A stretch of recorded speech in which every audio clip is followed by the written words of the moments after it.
नमस्कार दोस्तों, VT edtech में आपका स्वागत है। मैं आज आपके सामने फिर लेकर हाजिर हुआ हूं 4 मार्च का करंट अफेयर्स। तो दोस्तों, पढ़ते रहिए, समझते रहिए, ध्यान से पढ़िए, मेहनत करते रहिए। मेहनत का कोई तोड़ नहीं है। जो आदमी मेहनत नहीं करता वो खाली दूसरों की सक्सेस पर तालियां बजाता है। अगर आपको ताली बजाने वाला आदमी बनना है तो मत पढ़िए। अगर तुम्हें हारने का पता ही नहीं कि अगर हार भी हो सकती है तो तुम जीते हुए ही हो। इसी के साथ आज के एजुकेशन की शुरुआत करते हैं। पहला प्रश्न है करंट अफेयर का। मद्रास राज्य बनाम वीजी रो 1952 के मामले में सर्वोच्च न्यायालय ने किस मौलिक अधिकार का उल्लंघन पाया था? संघ बनाने का अधिकार। भारतीय संविधान के किस अनुच्छेद के अंतर्गत निजता का अधिकार संरक्षित है? अनुच्छेद 21। सर्वोच्च न्यायालय ने यह निर्णय दिया कि यह अधिनियम संघ बनाने के अधिकार का उल्लंघन करता है। सर्वोच्च न्यायालय ने सिद्ध कर दिया था कि यह जो अधिनियम है वो इसका पूर्णतः उल्लंघन करता है, इसलिए यह असंवैधानिक है। अदालत ने तर्क संगतता परीक्षण की नींव रखी, जो कि एक पहली बार रखी गई नींव थी, जिसके तहत कि आप कोई भी निर्णय लेते हो वो तर्क संगत होना चाहिए। यह सुनिश्चित करता है कि प्रतिबंध निष्पक्ष, न्याय संगत, अत्यधिक नहीं होने चाहिए। इस निर्णय ने मौलिक अधिकारों को सीमित करने वाले कानूनों की जांच के लिए एक महत्वपूर्ण प्रतिमान स्थापित किया। मामला क्या था? मद्रास राज्य और वीजी रो के बीच में 1950 में क्या हुआ? एक आपराधिक कानून संशोधन अधिनियम 1950 को चुनौती दी थी इन्होंने, जो कि इनकी एक सोसाइटी थी मद्रास सरकार में, पीपुल्स एजुकेशन सोसाइटी। उसके ऊपर इन्होंने सार्वजनिक व्यवस्था के प्रतिकूल समझे जाने वाले इस संघ को पाबंद कर दिया। तो इस सोसाइटी के एक वर्कर वीजी रो ने तर्क दिया कि कानून बनाने वाले अधिकार अनुच्छेद 19(1)(c) का उल्लंघन है। लेकिन मैं इसी के साथ आप जो कि एक मौलिक अधिकार है, वो क्या बोलता है कि नागरिकों को संघ बनाने, संगठन बनाने, सहकारी समितियां बनाने और गठन करने का अधिकार प्रदान करता है। अनुच्छेद 19(4) जो संघ बनाने के अधिकार, जो कि ये 19(1)(c) है, पर उपयुक्त प्रतिबंध लगाने की अनुमति देता है। क्योंकि इसका अर्थ ये नहीं है कि वो आपके मौलिक अधिकारों को हटा रहा है, पर उसका उद्देश्य है कि राज्य सार्वजनिक व्यवस्था, शिष्टाचार, नैतिकता, भारत की संप्रभुता, अखंडता व अन्य किसी हित में संघ बनाने के अधिकार पर उचित प्रतिबंध लगाया जा सकता है। अगर आप देश के विरोध में कुछ कर रहे हो तो वो संगठन, संघ, यूनियन कुछ भी हो, प्रतिबंधित किया जा सकता है वो अनुच्छेद 19(4) के तहत। और आपको अनुमति कौन देता है? अनुच्छेद 19(1)(c). भारत का संविधान 19 क्या कहता है? वो मौलिक अधिकारों की गारंटी देता है, जिसमें क्या है? वाक स्वतंत्रता, एकत्र होने की स्वतंत्रता, संचरण और भ्रमण करने की स्वतंत्रता शामिल है। उसी अनुच्छेद के अंदर 19(2) है, इन पर विशिष्ट उद्देश्यों के लिए उचित प्रतिबंधों की अनुमति भी देता है। कुछ ऐसे मामले हैं जिन्होंने संविधान में एक अच्छी नींव रखी, जो मामले आए सुप्रीम कोर्ट ने उन पर फैसले दिए और वो संविधान के लिए एक मील का पत्थर साबित हुए। कौन थे? केशवानंद भारती बनाम केरल राज्य 1973 का मामला। इसने आधारभूत संरचना सिद्धांत प्रतिपादित किया, संविधान का आधारभूत संरचना सिद्धांत प्रतिपादित किया। किस केस ने? केशवानंद भारती केस ने। तो उसके बाद 1978 में मेनका गांधी बनाम भारत संघ का मामला आया, जिसमें अनुच्छेद 21 के दायरे का विस्तार किया और निर्धारित किया कि कोई भी प्रतिबंध आप लगाओ वो निष्पक्ष, न्याय संगत और उचित होना चाहिए। ये किस समय मामला है? जब इंदिरा गांधी ने देश में इमरजेंसी लगाई थी, उस समय के इतर के मामले हैं। एक मामला है 2015 का, जिसमें श्रेया सिंघल बनाम भारत संघ का मामला है। इस मामले में सूचना प्रौद्योगिकी अधिनियम की धारा 66(1) को स्पष्ट और अति व्यापक होने के कारण असंवैधानिक ही घोषित कर दिया। एक मुद्दा है न्यायमूर्ति के.एस. पुट्टस्वामी बनाम भारत संघ 2017। यह मामला निजता के अधिकार को मौलिक अधिकार के रूप में स्थापित करता है कि आदमी की प्राइवेसी आदमी का मूल अधिकार है। वो इस मामले से सिद्ध हुआ है। तो दोस्तों, यही चीजें होती है जो कि हमारे संविधान में नहीं लिखी हुई है, पर संविधान के अंदर निहित होती है। तो ये मुद्दे हैं जो कि स्पष्ट करते हैं उन चीजों को कि भाई ऐसा हमारे संविधान में लिखा हुआ है। कर्नाटक के किस क्षेत्र में कॉफी के बागानों में ठहरने की सुविधा है? कुर्ग। सिक्किम के कौन सा क्षेत्र कृषि पर्यटन के लिए प्रसिद्ध है? कृषि पर्यटन के क्वेश्चन है, तो कृषि पर्यटन के लिए कौन सा है? जोंगू। हिमाचल प्रदेश में टूलिप की खेती, यह भी कृषि पर्यटन से संबंधित है, यह है कांगड़ा। कौन सा क्षेत्र है? कांगड़ा। हिमाचल प्रदेश द्वारा अपनी अर्थव्यवस्था को मजबूत करने के लिए कृषि पर्यटन को बढ़ावा दिया जा रहा है। कृषि पर्यटन के राज्य की सकल कृषि पर्यटन से राज्य की सकल घरेलू उत्पाद में 7% की हिस्सेदारी है हिमाचल प्रदेश में। हिमाचल प्रदेश में कृषि पर्यटन के क्या अवसर हैं? बाग बगीचे, टूलिप, केसर, औषधीय जड़ी बूटियों की खेती। शैक्षिक कृषि पर्यटन में छात्रों को भोजन और धारणीयता के बारे में जानकारी देना। न्यूट्रास्यूटिकल खेती में क्या है? हिमालयी जड़ी बूटियों से स्वस्थ और जैविक खेती का केंद्रित पर्यटन है। और सांस्कृतिक संबंध क्या है? पारंपरिक कृषि और संस्कृति का प्रदर्शन। ये जो हिमाचल प्रदेश की सरकार ने अभी शुरू किया है, ये अपने देश में काफी टाइम से चल रहा है। हिमाचल सरकार में इसका 7% हिस्सेदारी है। ऐसा नहीं कि उन्होंने अभी शुरू किया, पर ये टाइम टू टाइम न्यूज में आता रहता है। कृषि पर्यटन के लाभ क्या है? ग्रामीण अर्थव्यवस्था को बढ़ावा मिलता है, किसानों को अतिरिक्त आय मिलती है।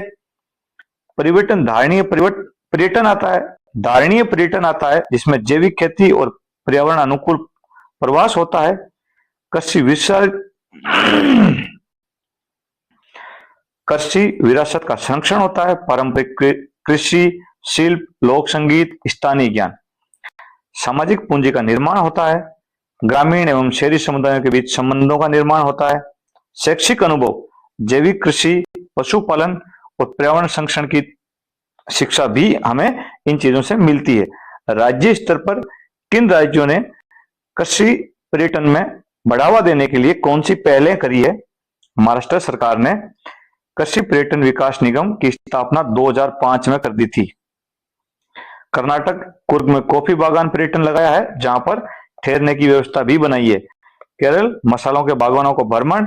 सिक्किम जैविक खेती पर्यटन। पंजाब में पारंपरिक भोजन और लोक प्रदर्शन। प्रधानमंत्री जनजातीय उन्नत ग्राम अभियान PMJUGA के भाग के रूप में कितने होमस्टे विकसित किए जा रहे हैं? 1000। सरकारी नीतियों एवं पहल क्या क्या है? स्वदेश दर्शन योजना, स्थानीय अर्थव्यवस्थाओं को बढ़ावा देना इसका उद्देश्य है। प्रधानमंत्री जनजातीय उन्नत ग्राम अभियान, जिसके तहत जनजातीय क्षेत्रों में होम स्टे, मतलब वहां के घरों में रहने का आदमी के लिए अवसर प्रदान करना और वहां जगह उपलब्ध कराना, जो लोग वहां टूरिज्म के लिए जा रहे हैं। देखो अपना देश योजना, जिससे घरेलू पर्यटन को बढ़ावा मिलता है। ग्रामीण गृह प्रवास को बढ़ावा देने की राष्ट्रीय नीति 2022 कृषि पर्यटन का समर्थन करती है। राष्ट्रपति डोनाल्ड ट्रंप ने कब घोषणा की कि अंग्रेजी, इंग्लिश देश की आधिकारिक भाषा होगी? ये इन्होंने 1 मार्च 2025 को करी है। ऐसी बात नहीं है कि उनकी भाषा नहीं थी, पर उन्होंने ओनली इंग्लिश को आधिकारिक भाषा घोषित कर दिया है। संयुक्त राज्य अमेरिका के कितने राज्यों ने पहले ही अंग्रेजी को अपनी आधिकारिक भाषित संयुक्त राज्य अमेरिका के कितने राज्यों ने पहले ही अंग्रेजी को अपनी आधिकारिक भाषा घोषित कर रखा है? वो है 30 राज्य। टोटल राज्य कितने हैं यूएसए में? 50, जो कि 48 वहां से जुड़े हुए हैं और 2 अलग हैं। एक अलास्का है और दूसरा हवाई।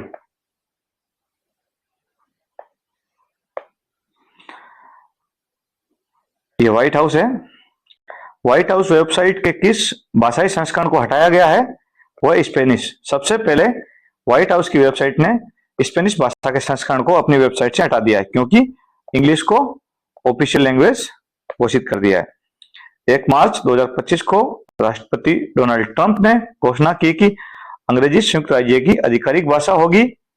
उन्होंने कहा कि यह निर्णय जो राष्ट्र की एकता में सहयोग करेगा, जो कि यहाँ पर विभिन्न पृष्ठभूमि के लोग जो यहाँ पर आते हैं, रहते हैं, उनमें एक आपस में समन्वय बनेगा, सहयोग बनाने की भूमिका बनेगी, लोग एक दूसरे से जुड़ने की कोशिश करेंगे। नहीं तो क्या कम्युनिटियां बनती है अलग अलग लोगों की, अगर अलग अलग भाषाएं बोलेंगे तो लोग फटेंगे, अगर सबकी एक ही भाषा होगी तो सब यूनाइट होंगे। और एक आदेश जारी करते हुए बताया व्हाइट हाउस ने कि यह काम बहुत पहले किया जाना चाहिए था। इसके तहत कुछ कार्यक्रम है उनको समाप्त कर दिया गया है। एक पूर्ण भाषा सहायता कार्यक्रम जिसको समाप्त किया है, जो कि राष्ट्रपति बिल क्लिंटन ने लागू किया था, कि संघीय एजेंसियां और संगठन जो कि सरकारी धन प्राप्त करते थे वो कई भाषाओं में सेवा प्रदान कर सकते थे, इस नियम को हटा दिया है। जो एजेंसियां है भाषा सेवाओं का चयन कर सकती है, वो एजेंसियां किनको अभी तक लीवे दिया है, वो सरकारी कार्यालय है और संघीय वित्त पोषित संगठन ये चुन सकते हैं कि वो अंग्रेजी के अलावा भी अन्य भाषाओं में दस्तावेज या सेवाएं प्रदान करना चाहते हैं या नहीं। ये उनके ऊपर डिपेंडेंसी है, ये दोनों में, संघीय कार्यालय और संघीय वित्त पोषित संगठन। और इसमें बंद कर दिया है, जो कि सरकारी धन प्राप्त करते थे उनको बंद कर दिया। जो सरकारी कार्यालय थे उनको बोला कि भाई सरकार आपको पैसा दे रही है तो आप अंग्रेजी में काम करोगे, या अपने को यूनियन की है तो वो अपने हिसाब से कर सकता है। विराट कोहली 300 या अधिक ओडीआई खेलने वाले कितनेवें क्रिकेटर बन गए हैं, तो ये 7वें क्रिकेटर बने हैं भारत के। इससे पहले 6 क्रिकेटरों ने 300 वनडे खेल रखे हैं। सबसे ज्यादा वनडे सचिन तेंदुलकर ने 463 खेले हैं।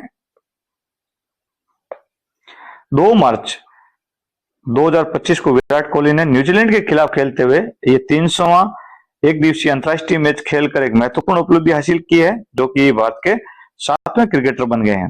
सबसे ज्यादा सचिन तेंदुलकर ने 463 मैच खेले हैं और MS धोनी ने 347 है, जो कि सेकंड नंबर पे है। 14वें फोर्ब्स इंडिया लीडरशिप अवार्ड फिलहाल 2025 में 14वें फोर्ब्स इंडिया लीडरशिप अवार्ड्स फिलहाल 2025 में प्रतिष्ठित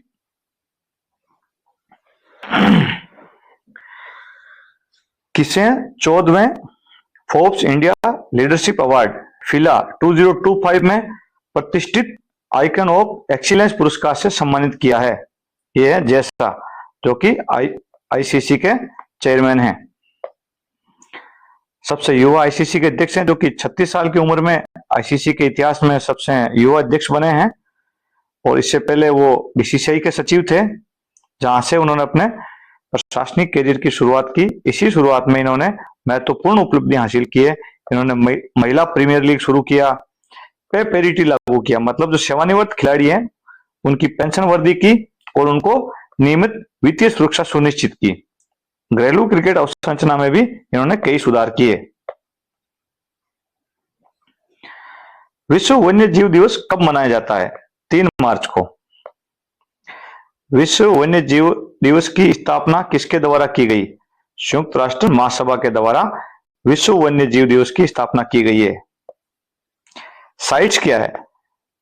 लुप्त प्राय वन्य जीव वनस्पति से अंतरराष्ट्रीय संधि पर।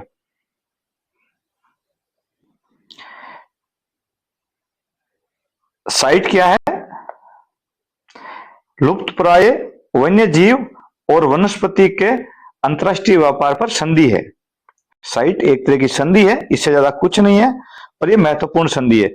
विश्व वन्य जीव हर साल 3 मार्च को मनाया जाता है, जो कि 1973 में जो लुप्त प्राय वन्य जीव और वनस्पति के अंतरराष्ट्रीय व्यापार पर संधि हुई थी साइट्स, उसको स्मरण करने के लिए मनाया जाता है। और इस बार जो इनकी थीम थी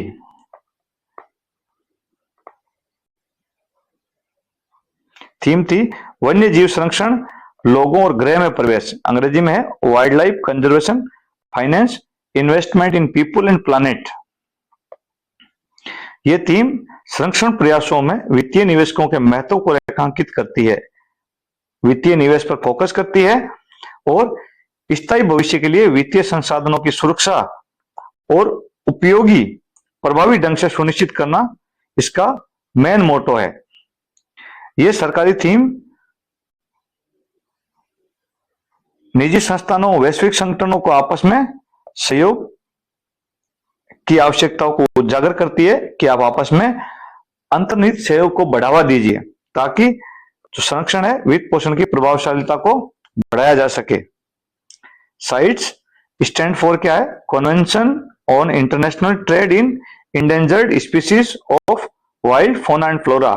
लुप्तप्राय वन्य जीव वनस्पति के अंतर्राष्ट्रीय व्यापार पर संधि है।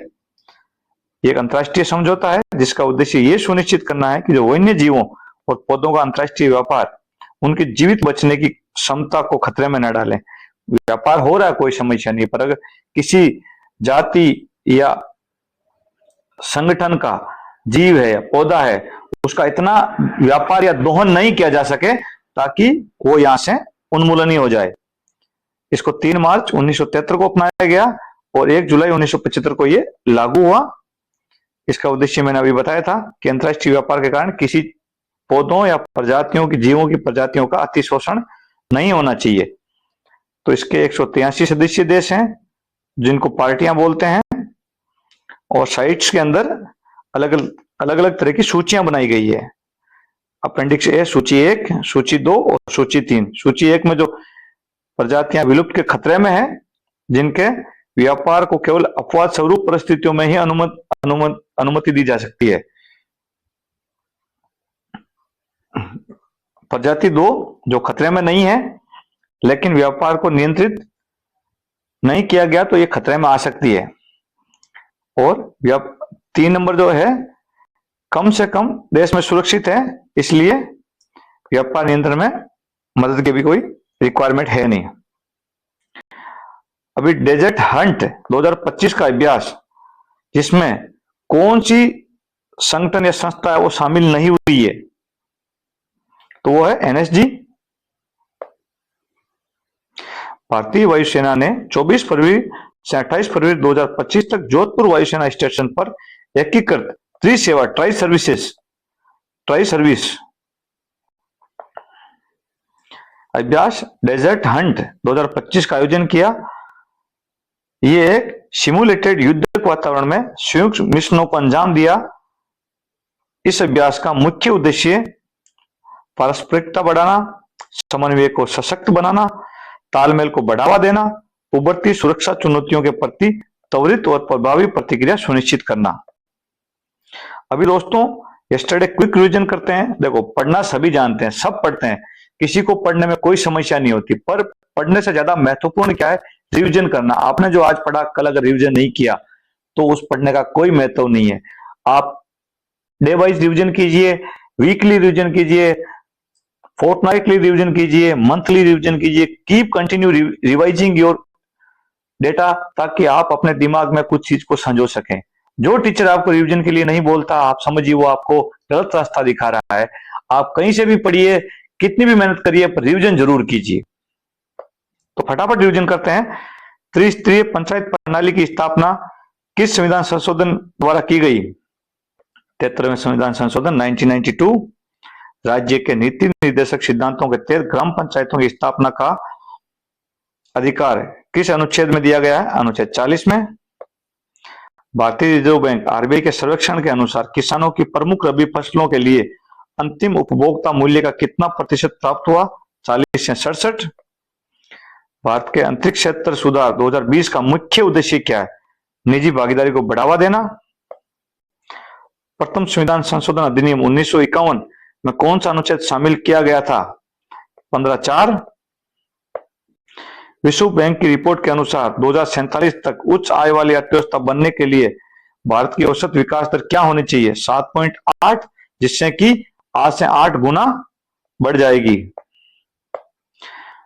दूसरी भारत यूरोपीय संघ व्यापार और प्रौद्योगिकी परिषद की बैठक कहां पर हुई? नई दिल्ली। संत सेवालाल महाराज किस समुदाय से संबंधित है? बंजारा। निम्नलिखित में से किस संस्था ने देश के खनिज संसाधनों की पहचान और मानचित्रण के लिए विस्तृत भूगर्भीय सर्वेक्षण और अनुसंधान किया है? जीएसआई, भारतीय भूवैज्ञानिक सर्वेक्षण, जियोग्राफिकल सर्वे ऑफ इंडिया। राष्ट्रीय विज्ञान दिवस कब मनाया जाता है? 28 फरवरी। सीवी रमन के रमन इफेक्ट की खोज पर। तो धन्यवाद साथियों, टीम वीटी ट्रेक से जुड़ने के लिए। पढ़ते रहिए, मेहनत करते रहिए, लाइक कीजिए, शेयर कीजिए, सब्सक्राइब कीजिए, लोगों को बताइए, आप भी पढ़िए। और इसमें कुछ आपकी तरफ से राय है तो कमेंट जरूर कीजिए, लिख के बताइए कि आपने कुछ सीखा या ना सीखा। कमेंट करना ना भूले। धन्यवाद।